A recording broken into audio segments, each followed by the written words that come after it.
اس کے علاوہ ان کے پاس American diplomate board of infectious diseases کی سند بھی ہے.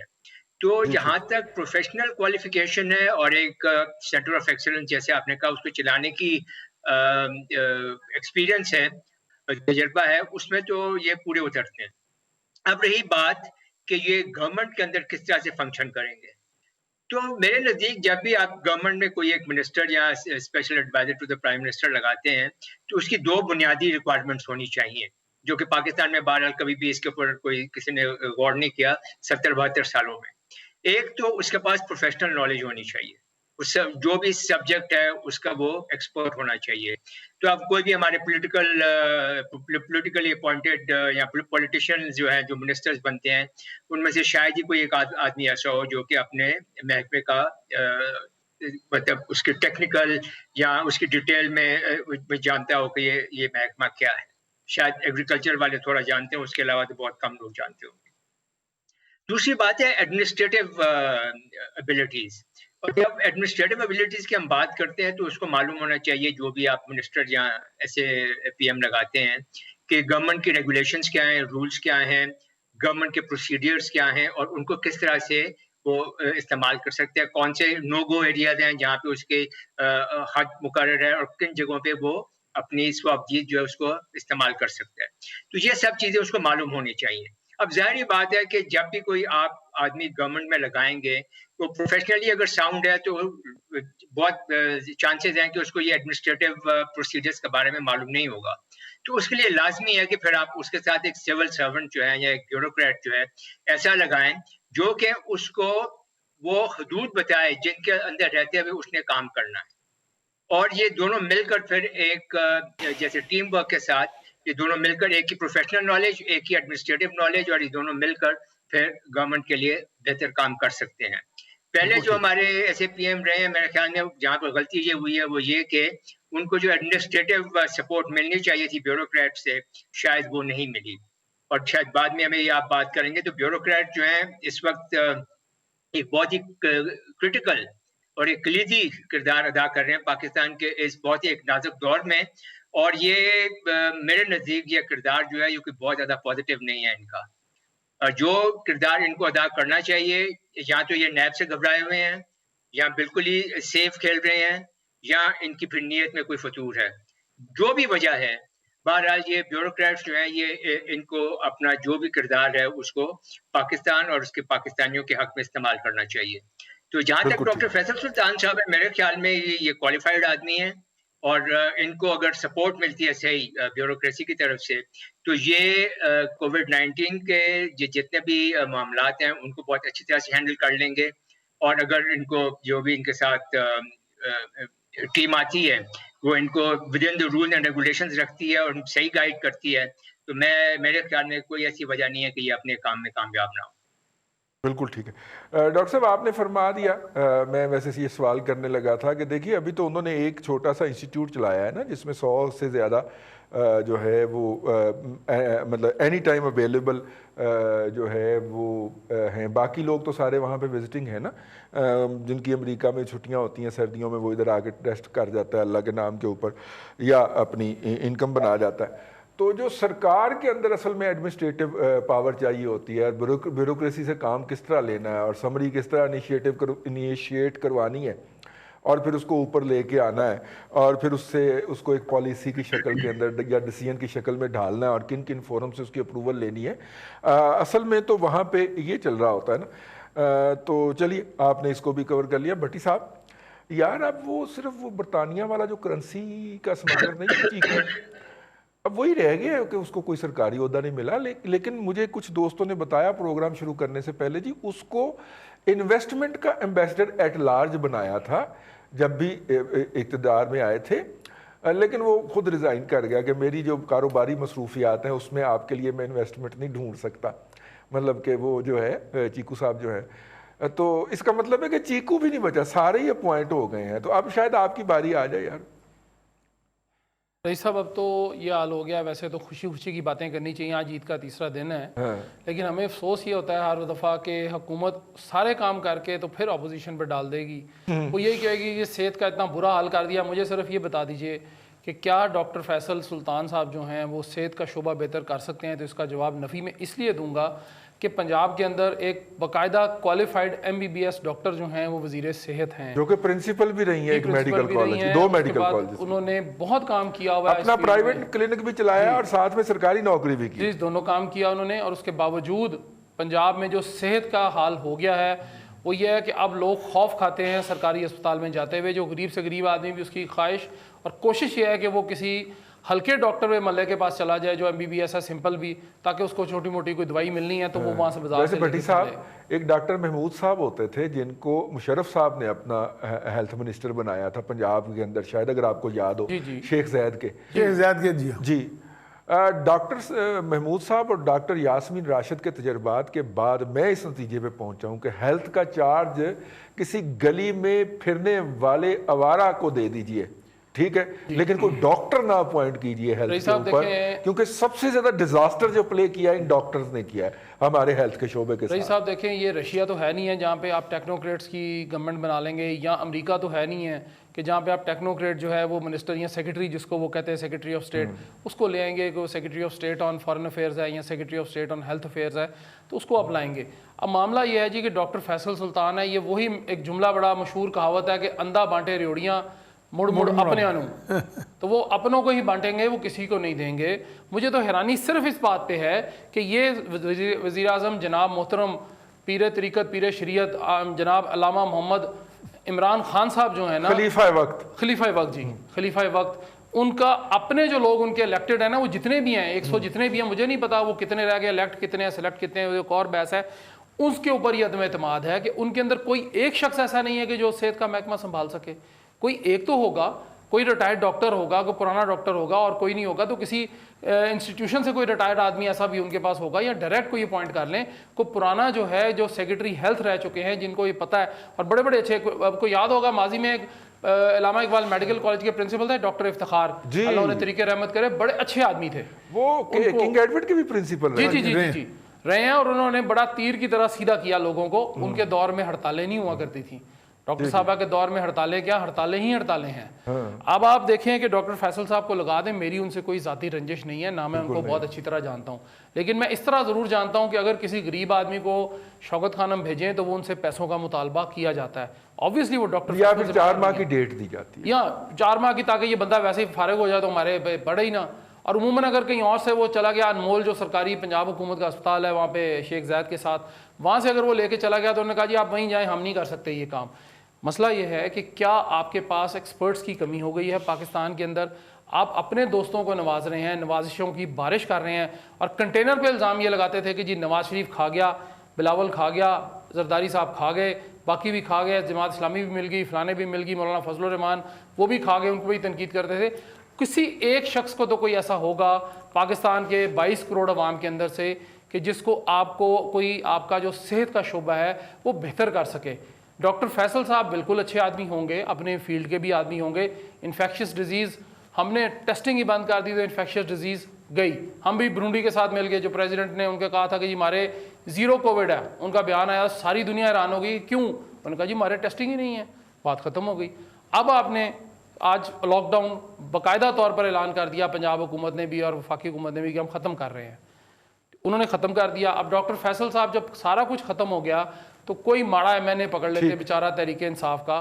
فخر امام سے اگلے سیگمنٹ میں بات کروں گا، لیکن یہ ہے کہ اسی قسم کا کوئی MNA پکڑ لیتے ہومیوپیتھک ٹائپ. یار وہ کامران کیانی کو پکڑا تھا، اس کو کیا کیانی تھا جی، وہ عامر کیانی کو لگایا تھا نا، تو وہ کہنے لگا میرا حصہ ہی بہت تھوڑا ہے، میں نہیں مانتا. اسی طرح خسرو بختیار صاحب نے بھی یہی کہا، وہ اگلے سیگمنٹ میں ذکر کروں گا ان کا.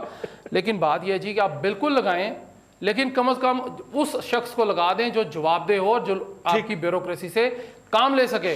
یہ کام نہیں لے سکتے، ان کو عادت نہیں ہے بیوروکریسی کی. بالکل ٹھیک ہے، یہ صرف حکم کرنے کے اور اس کو جاننے کے عادی ہیں. کرپشن کی بات ہوئی ہے، اب پہلے بھی حکومتوں کے اوپر کرپشن کے الزامات رہے ہیں، تو میں نے ایک چیلنج کیا ہوا ہے جی، آج پھر دوبارہ اس کو دہرائے دیتا ہوں کہ اب تک کی 70 سال کی PTI سے پہلے کی سول اور فوجی حکومتیں، ان پہ جتنے بھی کرپشن کے یا مالی بدعنوانیوں کے الزامات لگے ہیں، ثابت میں ہونے کی بات نہیں کر رہا، الزامات لگے ہیں، ان الزامات کو اکٹھا کر لیجئے اور جو 8 بڑے سکینڈل ہوئے ہیں اس حکومت کے دور میں اب تک، ان میں سے کسی ایک سکینڈل کو اٹھا لیجئے اور اس میں جو اعتراف شدہ لوٹ مار ہے کہ یہ تو قوم کے ساتھ گینگ ریپ ہوا ہے، بقول دندان ساز صدر کے، اس گینگ ریپ کے 1% کے بھی برابر نہیں ہے جو گزشتہ 70 سال کے اندر لوٹ مار ہوئی ہے۔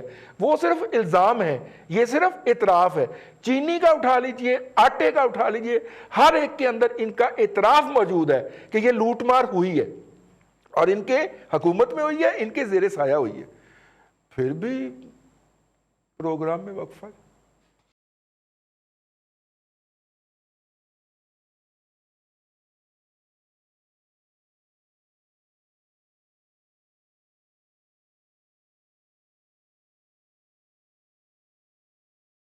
Welcome back. کنٹروورسی ٹوڈے کے اندر ایک مرتبہ پھر آپ کو خوش آمدید کہتے ہیں۔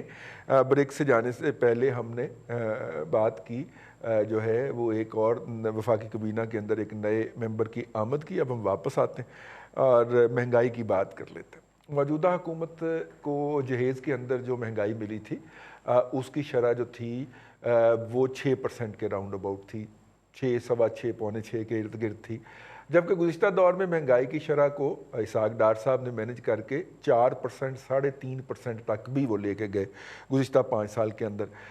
لیکن جب سے حکومت آئی ہے افراط زر کی شرح جو ہے وہ کنٹرول میں نہیں آ رہی، اور افراط زر الٹیمیٹلی مہنگائی کو جنم دیتی ہے۔ اور کہا یہ جاتا ہے کہ سرکار کی طرف سے جو فگر دیا جاتا ہے اس کو کم از کم 1.5 سے ملٹیپلائی کر لیں یا 1.6 سے، تو ایکچول فیلڈ میں یہ ہوتی ہے۔ جب سرکار نے یہ اعتراف کیا تھا کہ مہنگائی کی شرح 12% ہے، آتے ہی سبز قدم پڑتے ہی بیڑے غرق ہو گئے نا جی، وہ 6% سے سیدھی 12% پہ گئی مہنگائی، تو افراط زر، اور پھر اسی رابطے سے اس افراط زر سے کوئی 2% زیادہ مہنگائی ہوتی ہے۔ تو جیسے ہی وہ 12% پہ گئے تو جو فرق سلیم صاحب جو کہ عمران خان صاحب کے ایڈوائزر بھی ترجمان بھی رہ چکے ہیں معاشی معاملات کے، انہوں نے کہا کہ اس کا ریئل امپیکٹ جو ہے وہ تقریباً 20% ہے۔ یہ جو اس وقت ملک کے اندر اصل مہنگائی ہے، سرکار یہ کلیم کر رہی ہے اور اصل میں یہ ہے۔ اب 2.5% بڑھی ہے جولائی کے اندر، مالی سال کا پہلا مہینہ ہے، اور ہم دیکھ رہے ہیں 9.25% پہ تقریباً پہنچ گئی ہے یہ۔ اور ابھی ہماری جو مین کراپس تھیں وہ آ گئی ہیں اور پک بھی ہو گئی ہیں اور گوئنگ فارورڈ۔ ایک تو اس کی یہ وجہ ہے، برگیڈیئر صاحب کی طرف جا رہا ہوں، برگیڈیئر صاحب، ایک تو اس کی یہ وجہ ہے کہ ہم نے چونکہ ڈالر کو چھوڑا ہوا ہے، انے واہ ہو گیا ہے نیچے، اب ظاہر ہے کہ پہلے اب اس کے مطابق ایڈجسٹمنٹس ہونی ہے، اور ان ایڈجسٹمنٹ کو ہونے میں ایک کراپ لگتی ہے، یعنی ایک گندم کی کراپ آئے گی یا ایک کپاس کی کراپ آئے گی، تو اب وہ کراپس آ رہی ہیں اور وہ ایڈجسٹمنٹ ہو رہی ہیں اور عوام کی چیخیں نکل رہی ہیں، اور ڈالر کو 122 سے 168 پہ لے کے آنے کا فیصلہ، آج 171 ہے ویسے عید کے تیسرے روز، یہ میرا نہیں تھا، یہ جس بندے کا تھا وہ دھڑلے سے اس کو پارلیمنٹ کے اندر دفاع بھی کر رہا ہے۔ تو ابھی سر بہت ساری ایڈجسٹمنٹ باقی ہیں، کیونکہ کاٹن کی کراپ نہیں آئی ہماری سر، وہ آئے گی تو مزید ایڈجسٹمنٹس ہوں گی اور چیزوں کی قیمت میں 50% تک جو ہے وہ انکریمنٹ لگے گی۔ ایسی صورت میں سرکار کیا کرے سر؟ دیکھیں، میرے خیال میں آپ کی جو آبزرویشن ہیں وہ تو بالکل صحیح معلوم ہو رہی ہے مجھے تو، اور میرے خیال میں یہاں تک کہ گورنمنٹ ہے اور اس کو جو ایڈوائس مل رہی ہے وہ اس میں کوئی شاید کمی نہیں ہے۔ میرے خیال میں مسئلہ صرف یہ ہے کہ یہ جو گریوٹی ہے اس ساری سچویشن کی، اس کو شاید سمجھنے میں ابھی قاصر ہیں اس سے، اور اس گریوٹی کو سمجھ نہیں رہے ہیں کہ ان کے جو بھی ڈیسیشنز ہیں ان کا ایفیکٹ ایک عام آدمی کے اوپر کیا ہو رہا ہے۔ ابھی آپ یہ دیکھ لیں کہ انفلیشن جو بڑھ گئی ہے، اور جیسے آپ نے کہا کہ ڈالر کی وجہ سے بھی ہے، ایک تو وہ وجہ ہو گئی، دوسرا یہ ہے کہ اگر ہم خالی 2 ایسپیکٹس اس کے لیں، گندم اور چینی کے 2 ایسپیکٹس لیں، تو اس نے بہت زیادہ افیکٹ کیا ہے ایک عام آدمی کو۔ اور اب یہ کیا وجہ ہو رہی ہے؟ ابھی پاکستان کوئی ایسا ملک نہیں تھا کہ جہاں پہ کبھی بھی گندم کی کوئی کمی ہونی چاہیے تھی، تو یہ کیا وجہ ہے؟ یا تو یہ مس مینجمنٹ ہے، میل ایڈمنسٹریشن ہے، یا پھر بدنیتی ہے، اور اگر بدنیتی ہے تو اس میں ہورڈنگ ہے اور اس میں پھر اسمگلنگ ہے۔ تو جو بھی ہے، جس جگہ پہ بھی کمزوری ہے، جس جگہ پہ بھی کام غلط ہو رہا ہے، یہ تو حکومت کی ذمہ داری ہے کہ وہ وہاں پر انٹروین کرے اور معاملات کو درست کرے۔ اب آج جیسے وہ